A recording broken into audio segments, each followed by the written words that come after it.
Hello class. This video is going to serve to be the overview for chapter 15, which the topic of that is the patient as an individual.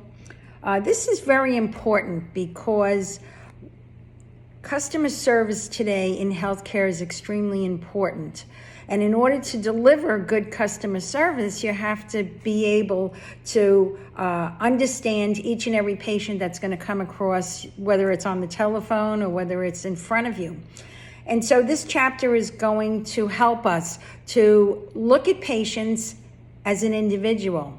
And with that individuality comes things like culture and how they respond to loss, how they respond to being sick. No two patients are going to be the same, and I think that's the number one takeaway from this chapter is that when we say we're going to treat the patient as an individual, it means that we're not going to paint them with a broad stroke and say all 80-year-olds are this way, or all 65-year-olds are this way, or all men are like this, or all women are like that. We're going to take each patient who's in front of us, and we're going to care for them, accepting and maybe even celebrating their individuality. Okay, so the very first concept in this is something called the philosophy of individual worth. All right, now that's based on the belief that every human being, regardless of personal circumstance or personal quality, has worth and is entitled to respect as a human being. That's the central theme of how we approach patients, okay? Caring for these patients, okay, effectively requires that we make sincere efforts to understand and accept them the way they are. Not the way we think they should behave, not all our preconceived notions, but what's in front of us. We have to accept what's in front of us and figure a way to give them the very best care, all right? We're all guilty to some extent of prejudice, okay? And what we mean by prejudice is that having negative feelings about someone because he or she belongs to a specific culture or racial group. We may not think that it's overt. It may not be overt. It may come from where we grew up, the kind of movies we watched or television we watched. All of that helps us to form somewhat an opinion about different groups that are different than us. So while you don't think you're prejudiced, you may be deep down inside. Some people are more overtly resentful of certain groups than others. But we can't let that get in the way of when we treat people, okay? So what we're saying is that it's not necessary to agree with all the beliefs and actions of others because it's truthful, and we'll come across this maybe when we look at the religious aspect of the patient, but some behaviors are harmful, okay, to the health of the individual. So it's the duty of the healthcare professional to encourage positive changes. Now, as I said before, what makes us all individual is different things. It's our religion. It's how we grew up. It's what culture did we come from? For example, I'm Italian American. My mother is first born Italian. I'm second born Italian. And my husband's family, he's first born Italian because his mother was born an Italian. So we, through conditioning, if you will, growing up, were brought up in an Italian culture. So that's what an example of a culture would be. But when we use the term culture, we're referring to shared beliefs and attitudes, social organization, family and personal relationships, language, everyday activities, religious practices, and concepts of time and space. Now, all of us come from our own cultures, and we bring these cultural, deep-seated concepts with us. And so this is another way that we have to accept that everybody is different, okay? Now, individuals in culture, we live in probably one of the most culturally diverse countries that there are. You know, you go to a country like Sweden, or you go to a country like Norway, or you go to a country, although today there are immigrants everywhere from all parts of the world, but I went to Iceland, and I didn't see a lot of there's such a small population in Iceland. All those people are Icelandic, and I didn't see any immigrants really. There was one or two running stores where you went shopping, but for the most part, those people were Icelandic. So they don't deal with, we have 50 states chock full of 50 different cultures. Within American cultures, then we have an immigration culture. So the culture of this country lends itself to being quite challenging. And that's why we really have to, stretch ourselves when we're dealing with patients to understand these cultures. And don't forget, in the United States, we don't ask people to come here and become American. We ask people to come here. They can preserve their cultures. They can build, in the case of Jewish people, they build their synagogues. In the case of Islamic people, they build mosques. So for the most part, people come to this country, but they really keep on within their culture. If you go to Flushing, Long Island, Flushing, Queens, Long Island, the signs are in Oriental language. Everything is Oriental. You would never guess you're in the United States. So this is the challenge when you're setting up to deal with patients all over the United States. Okay?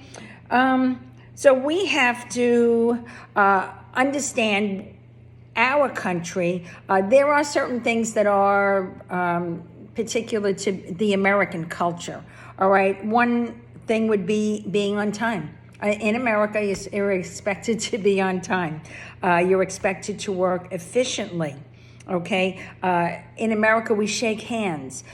Some of the Asian cultures, you do not shake hands, you just bow, you don't touch each other. But in America, that hand goes out there. Now with COVID-19, it doesn't, but for the most part, that's, the big hearty handshake. People even practice how to do a good handshake, okay? Other things, so those would be what we would call dominant cultures, okay? Those are cultures that are generally considered to be the foundational beliefs and ideal behavior of a society or a country. Of course, that's not all of them. That's just a couple of examples, all right? Another big no-no, or something that you really have to be very sensitive to, is this concept of personal space and personal concept. Certain cultures, they want to be as close to you as possible. Other cultures, you really have to be far back from each other. Now, on page 332, let me see, where does this go? 332. This is absolutely wonderful. This gives you an idea of the major cultural subgroups in the United States and how you communicate with them, what their time orientation is, and how do they like their spacing? Do they like it close? Do they like it far? How does it do it? There are business executives who have to learn all about the cultural norms in countries they're going to go to. For example, right now, maybe not right now, but over the most recent years, the United States and China has been trying to do business. And many businessmen have had to travel to China. But going to China is like going, you really have to understand, you're going to a totally different place, different than the United States. So a lot of businessmen actually take courses on Chinese culture because they don't want to offend. They want to be respectful of another country's culture. And so they want to understand it and present themselves as the best, because when you go to another country, you are representing your country. Okay, so this is really an important thing to look at as well. All right. This whole idea of healthcare beliefs and how does culture play into it? How does religion play into it? Religious beliefs in health. There's some really good videos out there which show you that patients sometimes, depending on their religion, may feel like sickness is from God and they deserve this because they're a horrible person, and therefore they don't want any treatment whatsoever because they feel like, God sent this to them and this is what they have to do to be a good whatever religion it is. How do you as a doctor or a nurse or a therapist or a social worker, how do you break through that barrier so that you can get these patients treatment? It's not that you're putting down, this is where the challenge comes. You're not going to put down their religion because they believe it. This is their belief. But you have to somehow get some help Sometimes it's very helpful to go and get either their pastor or their priest or their shaman or whoever is in charge of their religious community to come and talk to them and present it from a religious point of view. But in any case, it's very important that we get the patient the help they need. We can't let the patient die from something simple that just escalated into maybe, let's say, septic shock or their intestines exploded, and we can't turn around and say, well, is their religion. This is not acceptable. So healthcare beliefs and religion is probably one of the more challenging things that we, go through. Let's see.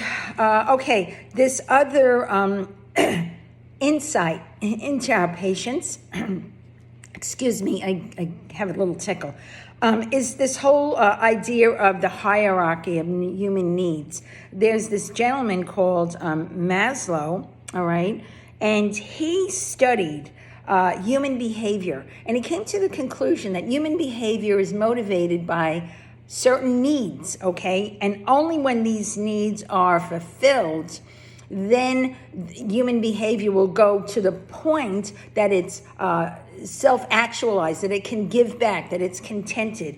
And so this Maslow's hierarchy of needs is almost like a triangle, all right, and a great illustration of this is on page 335. And he goes into the fact that unless you have food, water, and shelter, you're really not going to care about love and affection, all right? You need in order to satisfy certain needs. And so that's what he did, and this will let us know when we're dealing with patients where they are in their needs, and maybe it'll help us to understand the behavior that we're observing in these patients, okay? And then things, whenever you get patients, the one thing that nobody understands, okay? A lot of times is their behavior. Why are they angry? Why are they emotional? Why are they nervous? Why do they hide things, okay? Everything you observe in a patient, especially the ones that won't tell you what's wrong, that won't talk, that won't take their medicine, these are all what we call defense mechanisms, okay? And we have to really understand this. So on page 339, there's this wonderful table that explains to us, not only it identifies the defense mechanism, but it gives us the definition, and then it gives an example. And one of them would be acting out. Okay, that's the very first one. So expressing feelings difficult to communicate by performing an extreme behavior. They can't verbalize it. I'm terrified of this test. I'm terrified that I have cancer. So instead of being an adult, and instead of, rationalizing the fact that, well, gee, I have people here to support me, maybe we caught it early, maybe it's not as bad as we think, they're in a total state of panic, a total state of fear. And so how do they behave? In this case, the husband kicking the wall when he's angry over the wife's criticism of him. He's not really kicking the wall because of the criticism. He's kicking the wall because he can't get out what it is. He can't find a way to discuss whatever is bothering him, so he acts out, okay? There's many different examples of that. You probably can all think of it because it's very common behavior. So if you look down this whole table, it'll show you the things that doctors, nurses, therapists, social workers all deal with when they're trying to deal with patients and breaking through this defense that the patient has set up, okay? Once again, the most important thing that we do, communication, I don't want to say the word thing, the most important communication we have with dealing with the patient is one-on-one, okay? And we have to use that time that we're with the patient one-on-one to determine what are their needs. So there are different ways to do that, okay? First of all, you have to understand, does this patient understand me? Is there any kind of a language barrier, okay? And then you ask questions to determine the individual's preferences and things like, what do you usually do when you're sick or not feeling well?